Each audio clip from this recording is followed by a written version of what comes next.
and may I request Srimati Sudha S. IFS, Member Secretary, State Planning Commission, to felicitate Thiru Sajjan Singh R. Chavan IAS, Secretary to Government and Planning Development, as a token of our gratitude.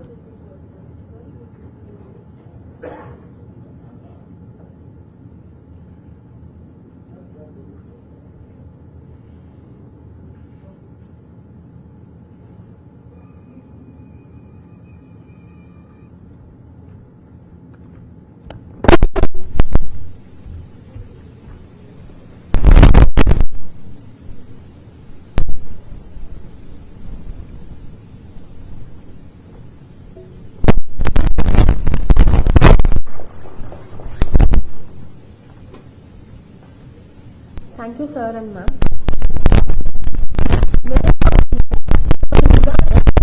Member Secretary, State Planning Commission, to deliver the opening remarks and set the tone for the deliberation ahead.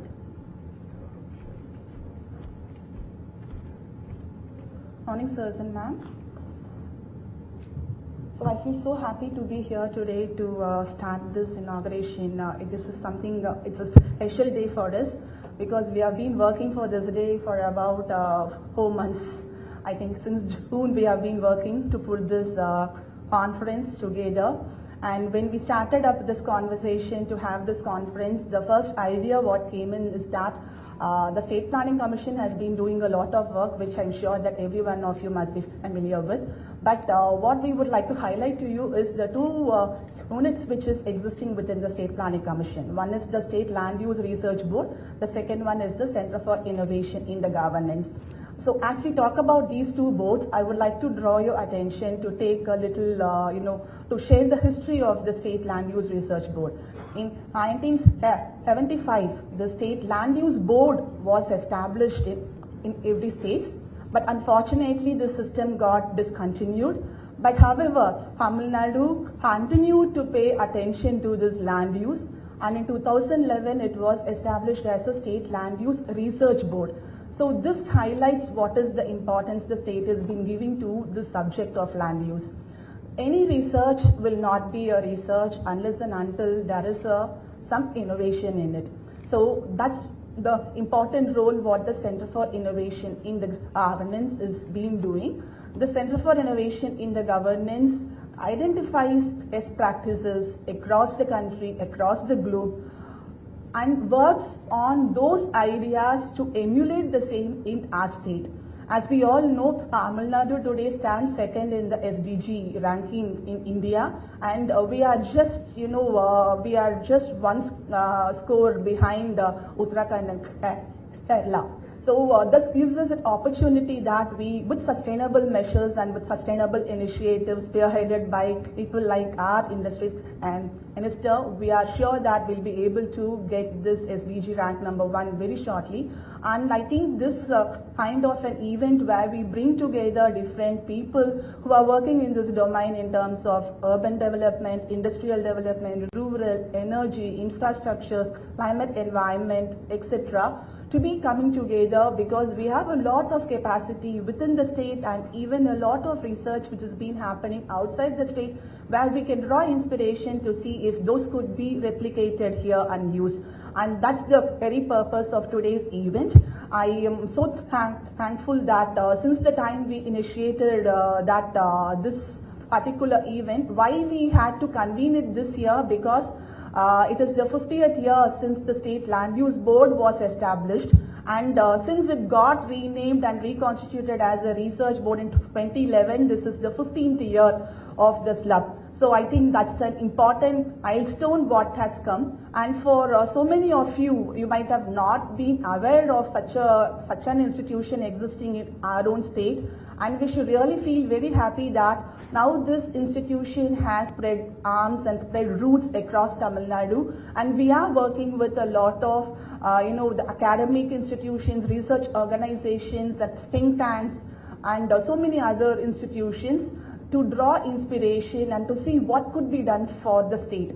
So that brings the collective wisdom together. And one other thing which we are very focused is, we will not be working in silos, we will not be duplicating the efforts. So the research and innovation combined together when we share these resources, when we share these learnings, when we share these findings and transform these findings into policy decisions, into actionable efforts on the ground, I think that's the real success. I believe that today we have really got an overwhelming response. We thank every one of the institutions who we have worked together, the academic partner, the thematic partners, knowledge partner, the WRI, profusely for supporting us and taking up the burden of shortlisting the overwhelming response of about 600 abstracts. We have rigorously gone through each one of these abstracts, and we have handpicked those abstracts and the full papers that could be, drawing a kind of inspiration to many of the government departments within the state, and also any of the industries who can take it up under their CSR or their sustainability initiatives. So with this, I would also like to thank for each of the team. We have 7 teams today in this conference. I think the discussions, you are very well aware of the discussions. We have the urban and the infrastructure team in the first one, the industrial development team in the first. The second is agricultural and the rural development team. Third one is on, water resources. And the fourth one is on the tourism. The fifth one is on the energy. And the sixth one is on the environment. And the seventh one is on the spatial technologies. So this is the way how we have split out the session. This the deliberations today will be split out. We'll have 4 different themes discussed today and 3 different themes discussed tomorrow. And we are having about 150 institutions which are representing here today, sir.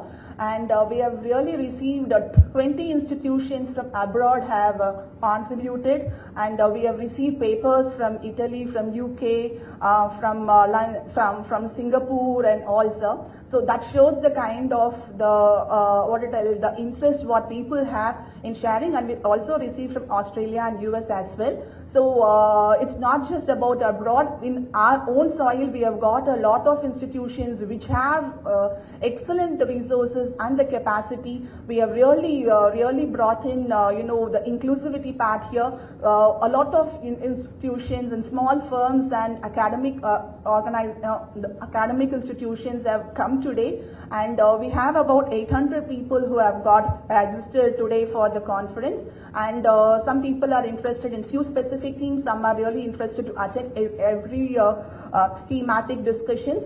So that shows the kind of interest and the support what we have received towards this conference. I thank every one of you who have come here today and for all the support what you have given. Last but not the least, I would like to just to share a small anecdote here. When Rajaa sir was with the State Planning Commission as Amber, we started the first workshop, first international workshop, and sir was the chief guest, which happened in the FCRI at Palayam College. It was on the invasive species. And since then, 3 years, the Land Use Research Board has spread out. And today, to have him as a chief guest for this first international conference, I think that completes the cycle, sir. Thank you so much for accepting our request and for your gracious presence here. Thank you, everyone. I hope we'll have good discussions forward today. Thank you. Thank you, ma'am. May I now invite Thiru Sajjan Singh R. Chavan IAS, Secretary to Government, Planning and Development Department, to deliver the special address.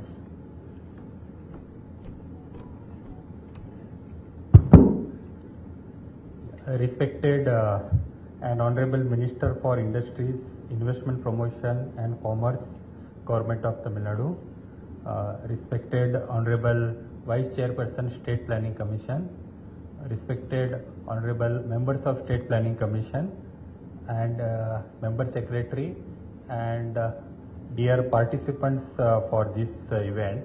At the outset, I am very glad to give a talk on this conference, because as the Secretary to this Planning and Development Department, our main objective is to include the program evaluation and formulation part into the policy making aspects, because government is spending huge amount of money in implementation of various schemes and policies, and at the outset there is actually need expressed from the government side to do the evaluation and get the input from the various diverse section of the intelligentsia, academia, and through the evidence-based research, so that the existing schemes and government policies can be getting the necessary input, and the course correction can be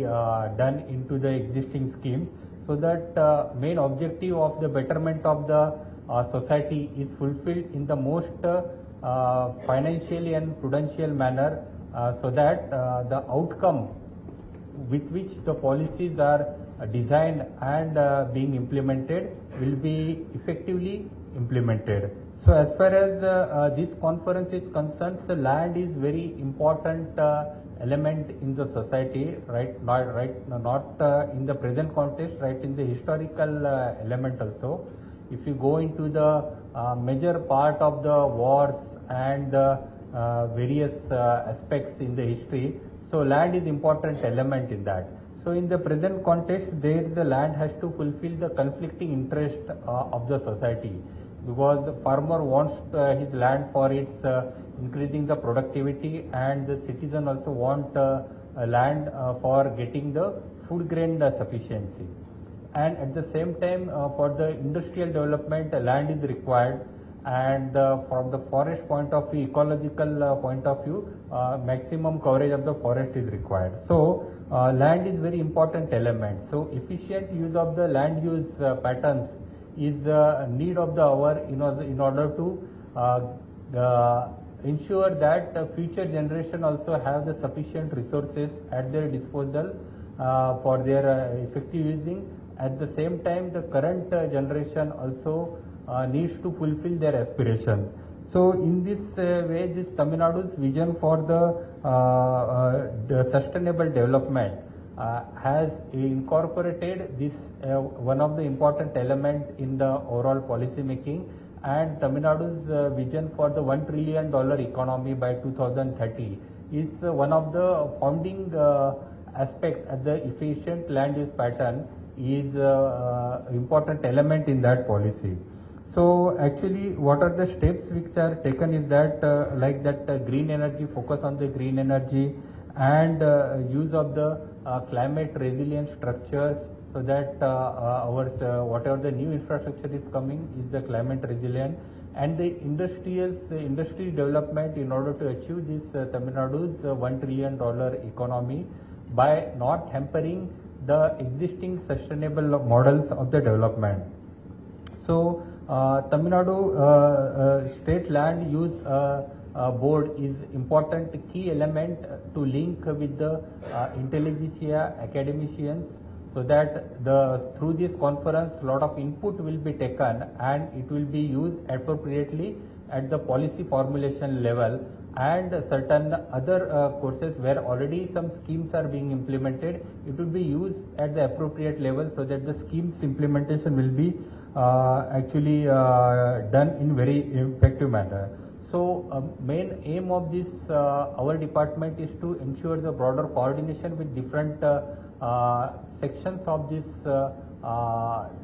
vast field, so that integrative manner the inputs can be taken, and the capacity building of the when government level and the actually policy formulation is being done by the different departments. So their capacity building is also essential part of this thing, and translating the research into the actually action. So we have seen this around 600 plus abstracts are received. Finally, a few hundreds will be maybe shortlisted, and all the research projects cannot be made into the actionable point.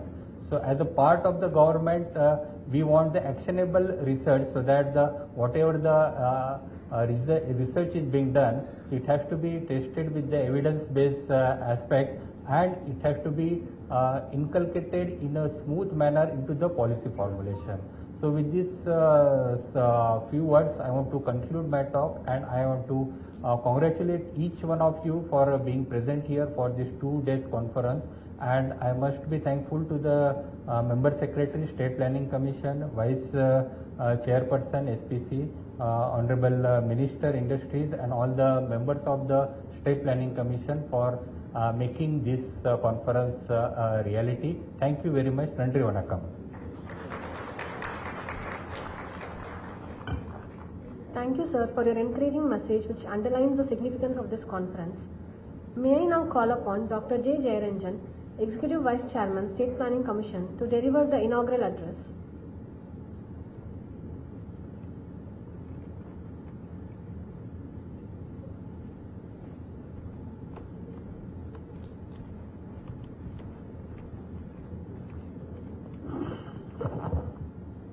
எல்லோருக்கும் வணக்கம்.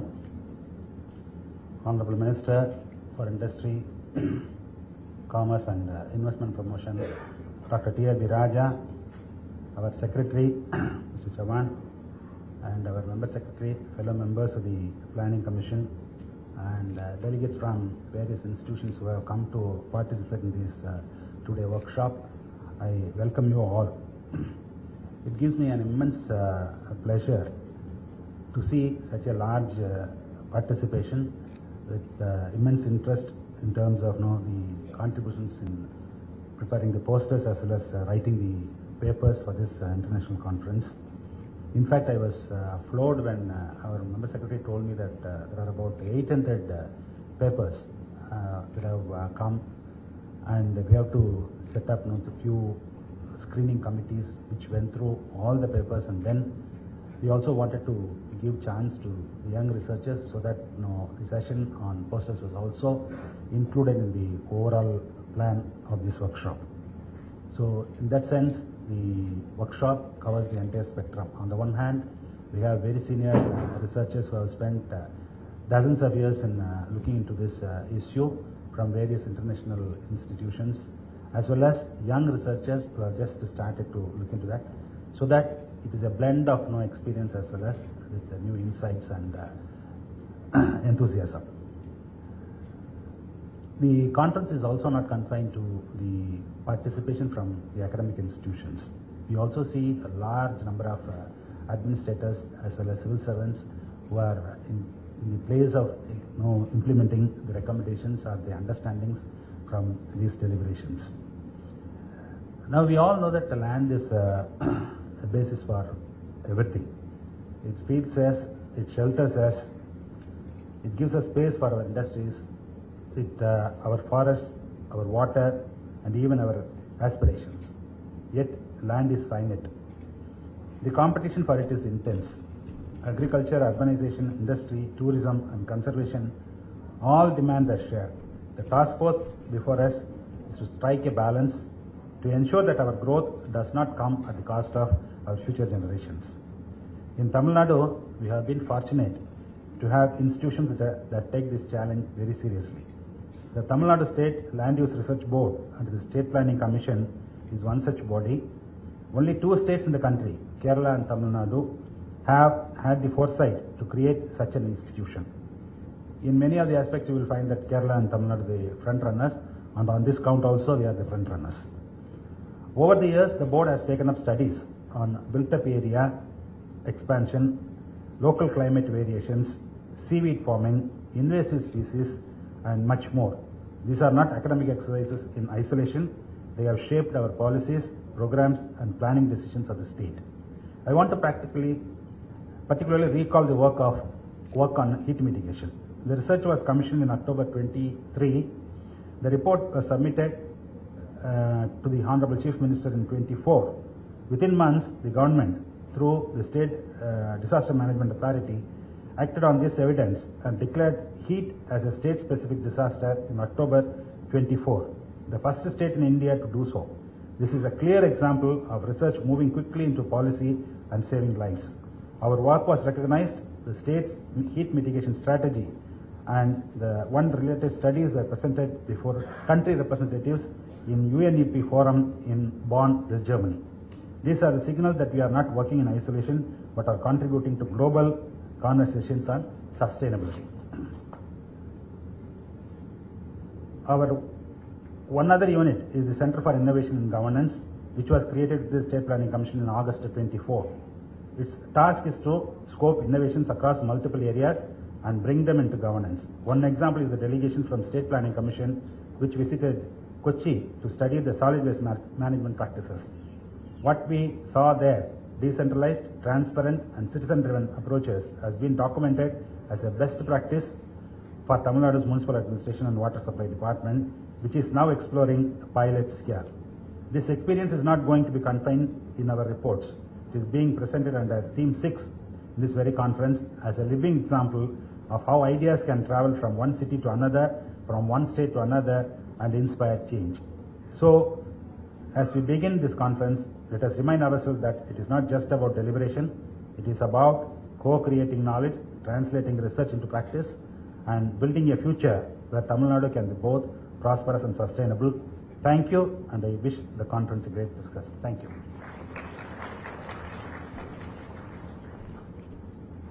Thank you, sir, for your valuable insights and thought leadership. We are privileged to announce the release of a report and a coffee table book as part of this conference.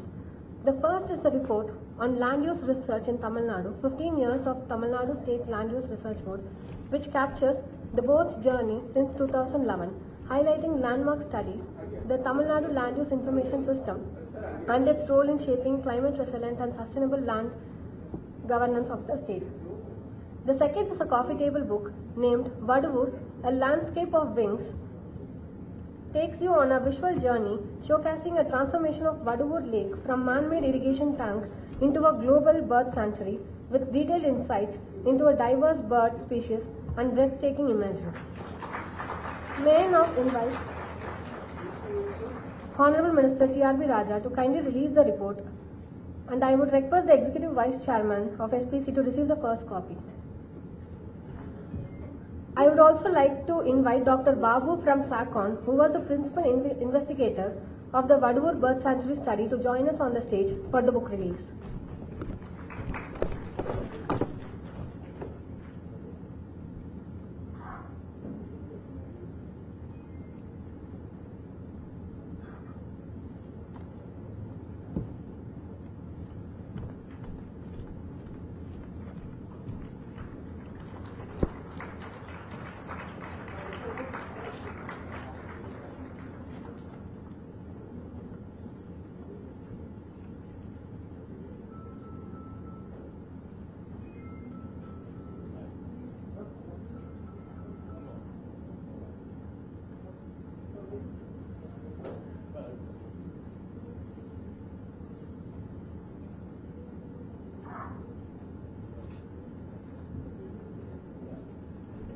Thank you, sir.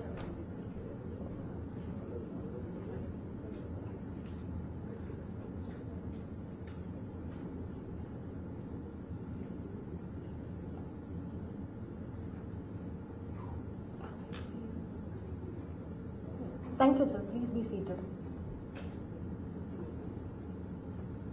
Honorable Minister TRB Rajaa has been at the forefront of advancing Tamil Nadu's industrial landscape, fostering investment, sustainability, and thank you.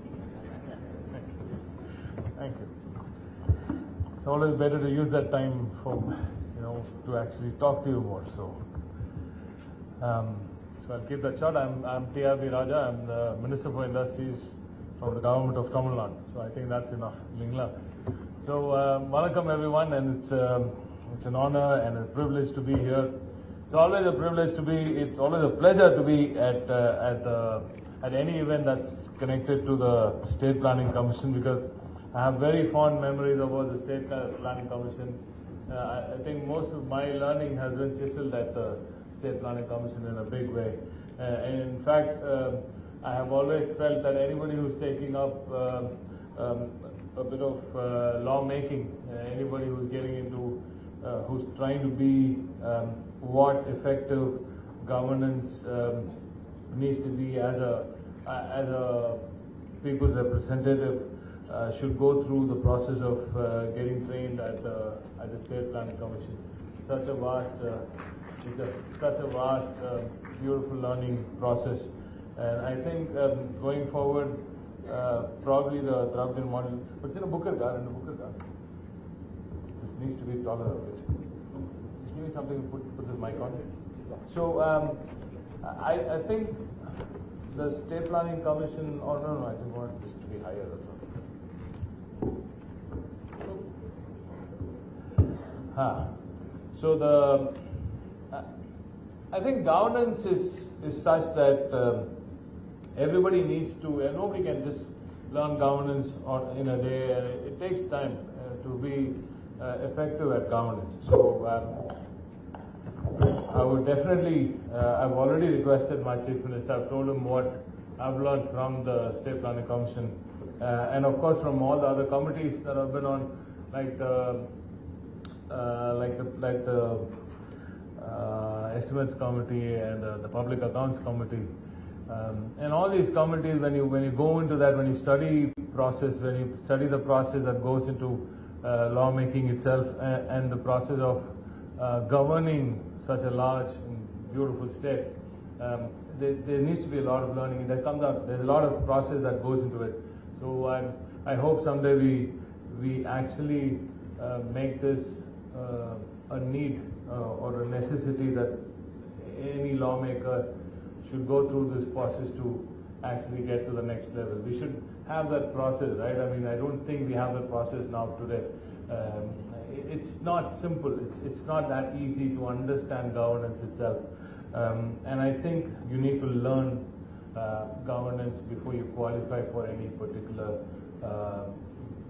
post or responsibility, which as we would like to call it. So it's amazing to be here, especially to share the stage with my beloved Anna, the Vice Chairman of the State Planning Commission, Jayaranjan Avargal, and good to see Sajjan Singh ji also be here, the Secretary. Good to see you, sir. And again, amazing to have Sudha Raman, an astute, amazing hand at everything she touches. So. And she's done a fantastic job at being the Member Secretary of the State Planning Commission. And also lovely to see all my amazing ex-colleagues at the State Planning Commission, and it's good to see all familiar faces sitting here. So thank you. So that's I think I probably overshot the time she would have taken. But that said, first of all, thank you. Nandri எல்லோருக்கும் தமிழ் தாய் வாழ்த்தை எல்லோரும் சேர்ந்து இணைந்து பாடிய அனைவருக்கும் எனது நன்றிகளை தெரிவித்துக் கொள்கிறேன். That is the intent of having to sing along. Tamil Thai Valtha is never supposed to be played. It's not supposed to be played. A recorded version is not to be played. It's supposed to be sung. That's because we want this to come from deep within.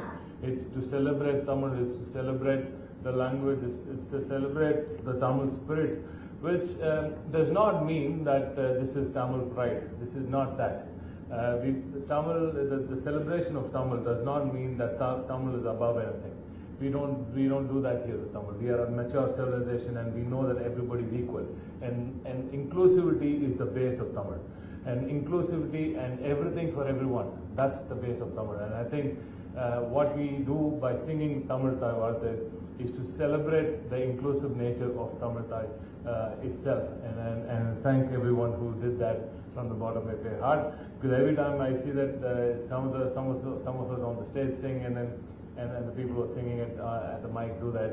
But a few of them lip sync. But then this time around, I saw many of you sing from the heart. So that's good to see. So as I said, it's not just Tamil Thai that we are celebrating.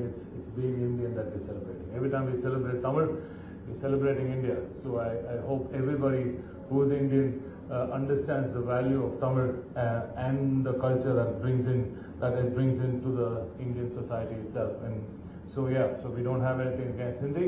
It's just that we are against the imposition of Hindi. But with that said, I do understand and speak Hindi well. So that's Tamil for you. Anyway, so good to be here. Loads to be said. I don't know how long I have, but I think, Oh, thank you. So, first thing is, as I said, why was I talking about Tamil and the civilization? Because Tamil civilization is unique. And I think land is basically the canvas on which civilization is painted, right? It all starts with land. Without land, we're nothing.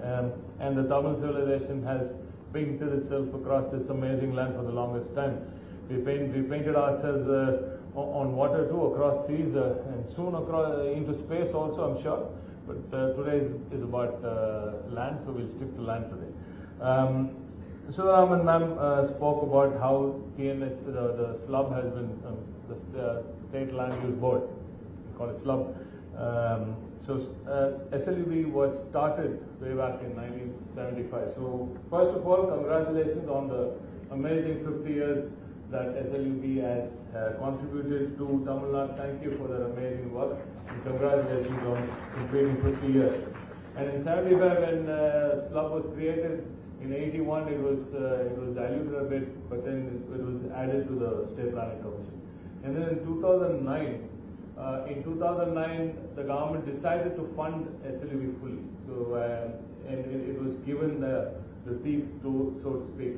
And then in 2011, we started the Tamil Nadu State Land Use Board Research Board, right? So the research board was constituted. If you look at all of this, it was always the DMK regime which is that. this is a political pitch, but then I had to say that because there's always been that belief that we strongly believe in Tamil Nadu, that governance needs to enable itself, embrace scientific research, right?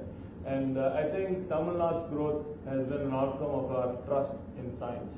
And trust and belief in science is key for any civilization to develop and grow and sustain itself. That said, so all these key moments in the growth of SLUB have been amazing, and it's always included Kalinger in some way. So I'm thankful to him at this point. Nanjai, Punjai, and all the wetlands and all the from the wetlands of Chennai to the grasslands of Valparai and the Mechal Porambak of the Delta. Every piece of land is important, and every piece of land has a story, and every piece of land has an ecosystem that we need to protect. I would just stick to one of it, and I'm glad that Sudhana also picked it up, and I think Chavan sir also touched on how we are going in sync with SDG goals.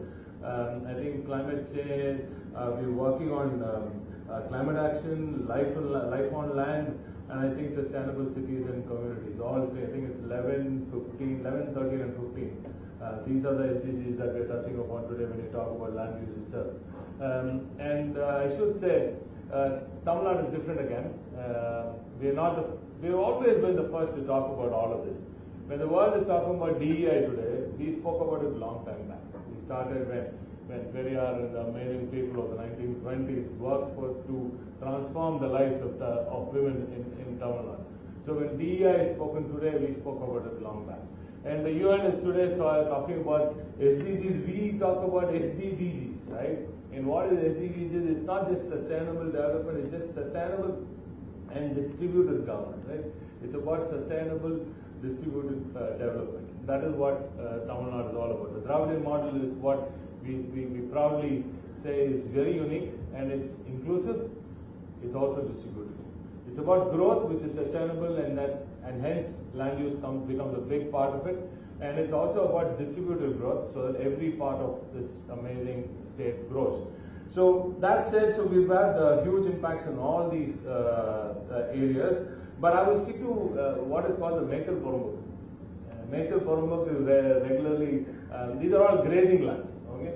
I'll just stick to that one point. There's so many other things that I can talk about, but I think this from the land which I come from the Delta. The Mechal Porambak is usually considered as unused land which can be used for anything else.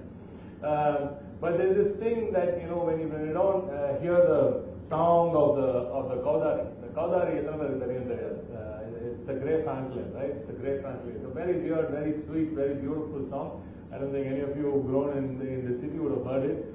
It's a very beautiful whistle. It's early in the morning. If you hear the grey francolin sing, that means the land is breathing. So I think there's so much linked to saving the ecosystem itself and seeing the value of land and seeing the resilience of the land that you live in. And that particular bird itself, it's just common for people to just hunt it everywhere, and then it's supposedly very good meat, so everybody loves it. and it's just vanishing out of every pocket that we see. But the francolin itself it's an amazing pollinator. It's an amazing pest control. And I think the farmers would probably be richer if we could do research on how the grey francolin is attacking one of those pests which are actually going on and causing huge crop damage. So these are all research that needs to happen, and I urge the State Planning Commission to kindly sanction a study on the grey francolin and also the hares, நம்ம காட்டு முயல் இதெல்லாம் வந்து அங்கே சாதாரணமாக ஊர்லலாம் ரொம்ப நிறைய இடத்துல வந்து ரொம்ப சாதாரணமாக அடிச்சு இது பண்ணிட்டு இருக்காங்க. ஸோ இந்த கௌதாரி ப்ளஸ் இந்த காட்டு முயல் இதெல்லாம் கண்ணுக்கு ரொம்ப சாதாரணமாக தெரியுது எல்லாருக்கும். ஆனால் அதோட ஈகோ சிஸ்டம் அது வந்து எப்படி ஒரு ஈகோ சிஸ்டம் ப்ரொடெக்ட் பண்ணுறதுன்றதுலாம் தெரியாது. This government understands every single cog in the wheel, every single cog that fits so beautifully to make sure that the entire environment survives, sustains, right? So that is why we are protecting things like the dugong and the slender loris and the chameleon and everything that you can see, things that most of you have never seen. But this government is already protecting all of that. So I think you should probably look at ways to move the grey francolin into the protected list. I'm sure it's already there, but then I think the seriousness does not exist.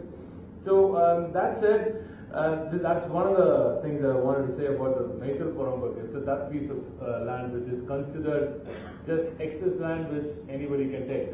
Chavan sir said about said that farming and industry, balancing that is so vital, right?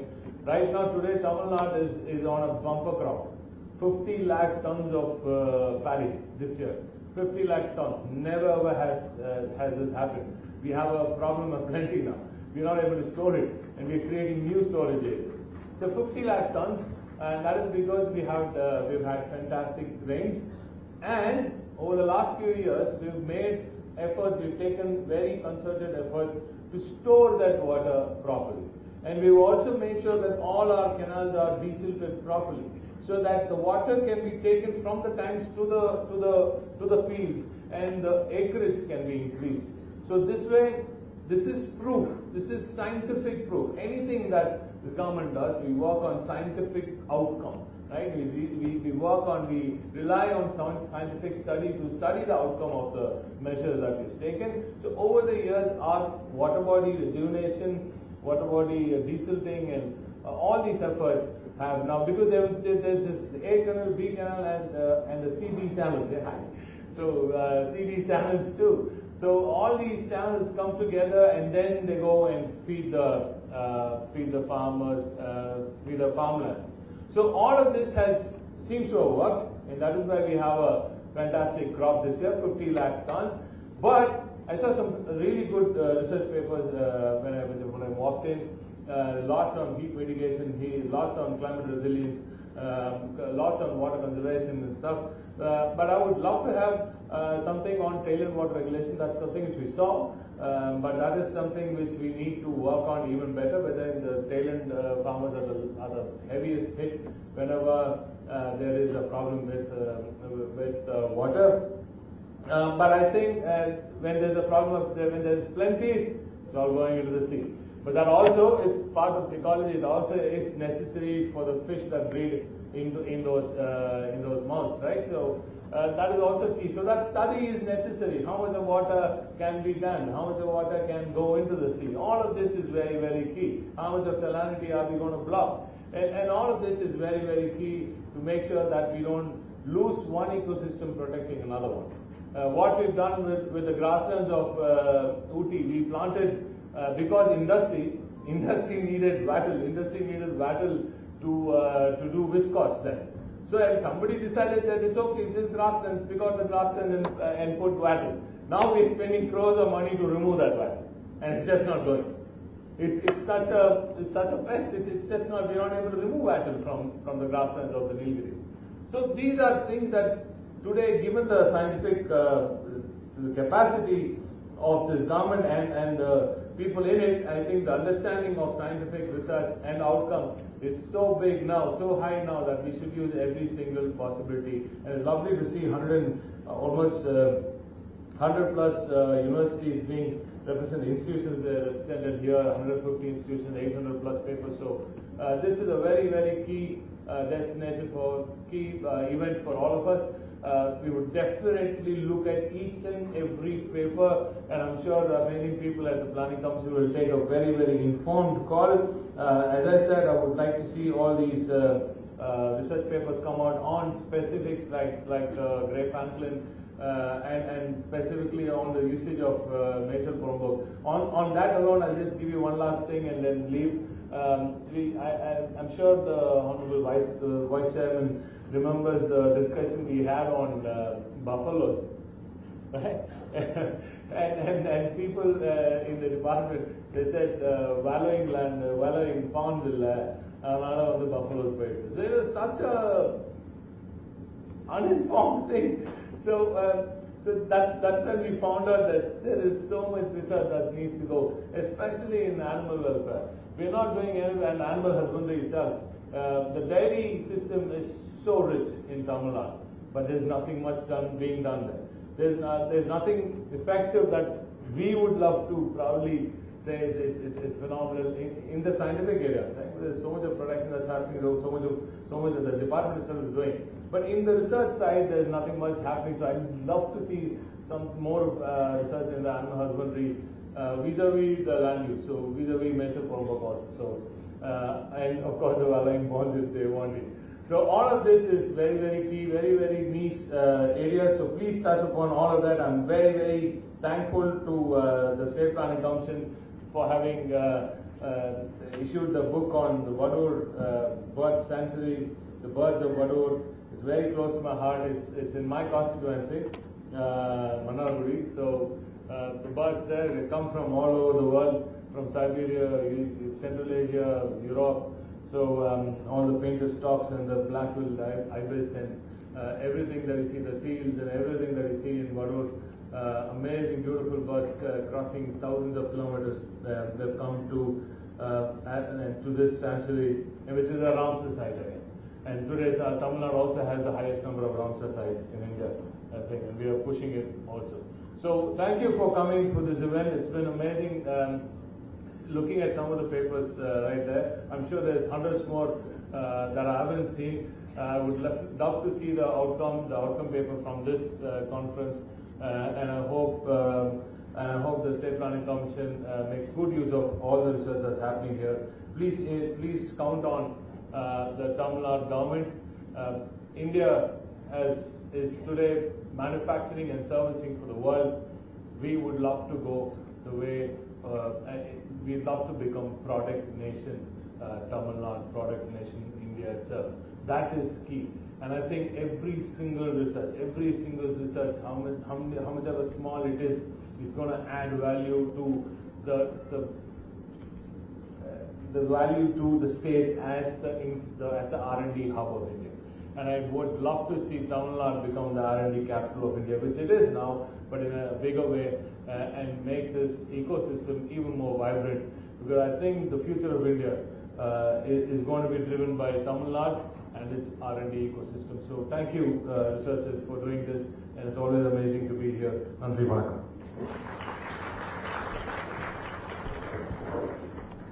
Thank you, sir, for inaugurating this international conference with your valued address.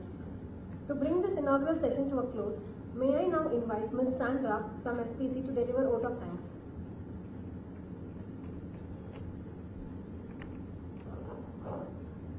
Good morning.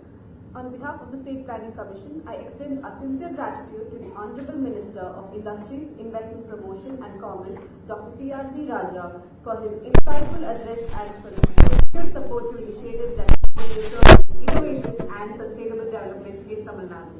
I express my heartfelt gratitude to Dr. J. Redden, Executive Vice Chairman